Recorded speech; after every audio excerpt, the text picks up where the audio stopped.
여사가 운전한 차 타고 와서 국회 담 넘어가서 제일 먼저 한 일이 뭔지 아세요?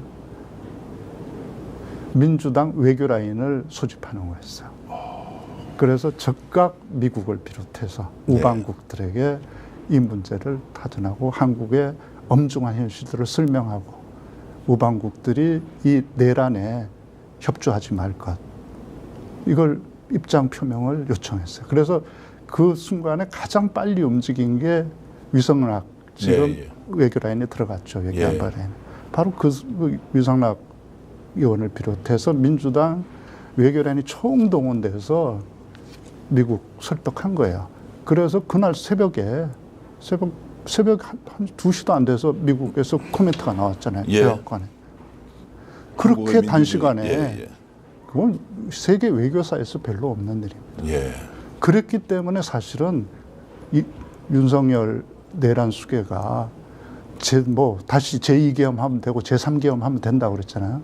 그건 못했던 중요한 요인 중에 하나가 미국이 동의를 안 해준 거예요. 5.18 때 1980년에는 그걸 못했어요. 미국이 승인해주고 눈 감아줬기 때문에 계속 광주에서 광주 시민들 학살할 수 있었어요. 전두환이. 이번에 못했던 건 전작권을 미국이 가지고 있잖아요. 그 미국이 딱 몇 시간 안 돼서 바로 한국에 우려한다는 그걸 견제 코멘트를 냈잖아요. 지지 안 한다는 걸 표시했잖아요. 윤석열의 내란을. 그러니까 군이 움직이겠습니까? 안기부가 움직이겠습니까?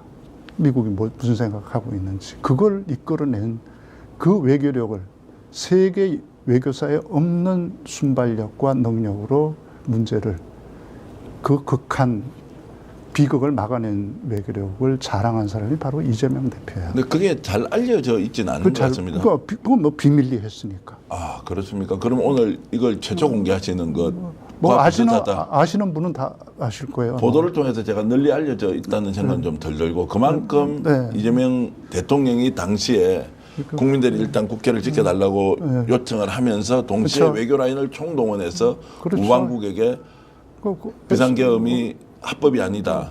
군사 반란이고 쿠데타다라는 것을 인지하도록 가장 먼저 조치했다는 그걸 미국이 정확한 입장을 표명해 주지 않으면 미국의 국익에 손상이 된다. 왜 우리 80년대 그것 때문에 얼마나 반미 감정이 커졌어요. 광주를 미국이 동조해 주고 묵인해 주고 했기 때문에 광주 시민들을 전두환이 죽일 수 있었기 때문에 그것 때문에 우리 국민들, 대학생들이 반미 감정이 높아졌잖아요. 그래서 뭐 이번에 김민석 그 총리 지명자 뭐 비난할 때 쓰는 것 중에 하나가 그때 미문화원 점거하러 들어가고 했던 게 그 분노 때문이거든요. 왜 미국이 그 전두환 밀어줬냐. 응? 요번에 또 만약에 윤석열이 밀어주면 그럼 우리 국민들의 반미 감정이 발산한데 그럼 미국에게 아주 안 좋은 일이다. 우리 한미 간의 국민들의 감정을 상하게 하는 거니까 신속하게 입장을 내달라. 계속 다그치거든. 몇 분 간격으로 전화해요. 유승락 의원한테. 아, 실제로 몇 분 간격으로 계속 그러니까 유승락 의원한테 전화해서 이제 우리 민주당 그 외교 라인들에서는 계속 뭐 온갖 루트를 통해서 미국에 타전을 하죠. 입장 내주고. 그래서 빠르게 나왔지 않습니까? 아, 그런 내용도 제가 참 들어보니까 정말로. 그런데 그런 이재명 대통령 보고 무슨 외교에 완전히 실패한 건 윤석열 정권이죠. 지지를 못 얻어냈잖아요. 자, 지금 그러면 일본, 중국 또 외교 관계에 대해서 이렇게 이제 이재명 대통령이 발빠르게 움직이면서 일단 상호 협력, 국익을 위해서 이렇게 이제 하는 것도 지금 G7 정상회담 캐나다에 가면은 또 기대 이상으로 성과를 낼 수 있다 이렇게 기대를 해도 되겠네요.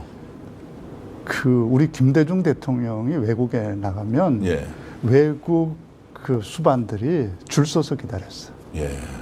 악수 한번 하려고. 5분짜리 잡아달라고 시간. 5분 면담이라도 잡아달라고. 그게 자기 나라에 가면 자랑이에요. 김대중 대통령 만나고. 아프리카의 넬슨 만델라 못지않게 김대중 대통령 인기가 컸어요. 숙이고 들어가는 거 아닙니다. 대통령이 그런 자질이 있을 때 다른 나라 수반들이 존중하는 겁니다. 우리 아까도 얘기했지만 이재명 대통령을 당선시킨 대한민국이에요.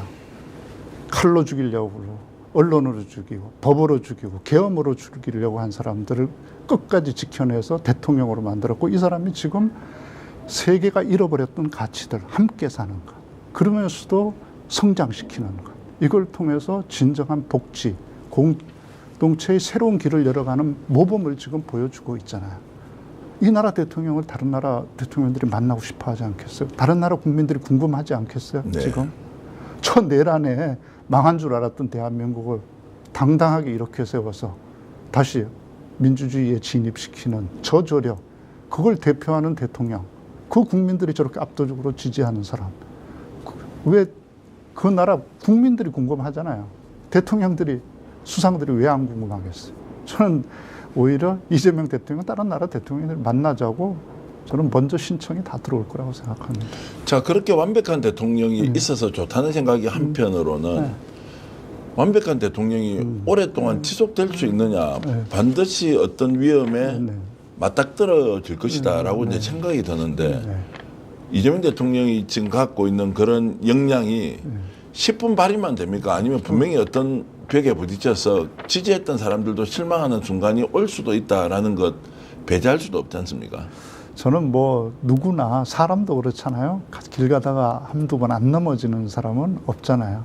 나라도 위기에 봉착하지 않는 나라는 없고, 그걸 잘 딛고 일어서는 게 능력이라고 생각합니다. 예. 그런 힘, 그런 저력. 저는 이재명 대통령이 그런 저력과 힘을 가진 사람이라고 뭐 저는 확신합니다. 어려우면 올 것이다. 그러나 이겨낼 것이다. 그럼요. 위기가 우리가 예상치도 못했던 위기, 그리고 특히 세계가 어렵지 않습니까? 지금 세계 경제도 어렵고 예측 불가하잖아요. 미국의 특히 트럼프 대통령의 이런 행보도 참 예측이 어렵고, 또 뭐 러시아, 중국 간의 관계도 굉장히 지금 어렵게 꼬여 있잖아요. 이 속에서 한국이 운신의 폭을 마련하기 참 쉽지 않잖아요. 이게 우리는 미국의 동맹국이기도 하고, 한편으로 경제적으로 중국과 풀지 않으면 우리 경제가 견딜 수 있습니까? 그걸 길을 찾아내야 돼요. 또 북한과 관계도 풀어나가야 되잖아요. 우리가 북한과 관계가 나빠지면 한국에 누가 투자하겠습니까? 그런 문제들을 함께 풀어나가는 과정에서 왜 어려움이 없겠어요? 이재명 대통령 신 아니잖아요. 네, 예. 이재명 대통령 사람이에요. 왜 실수가 없겠고 어려움이 없겠어요? 저는 그걸 함께 헤쳐나갈 역량이 우리 국민들한테 있다, 저는 믿습니다. 어려울 때마다 우리 국민들이 힘을 합쳐서 돌파해 나왔고, 이재명 대통령이 사심을 가지고 절대 뭘 하지 않을 거기 때문에 어려움에 처하면 우리 국민들이 지혜와 힘을 모아서 함께 저는 해결해 나갈 수 있을 거다.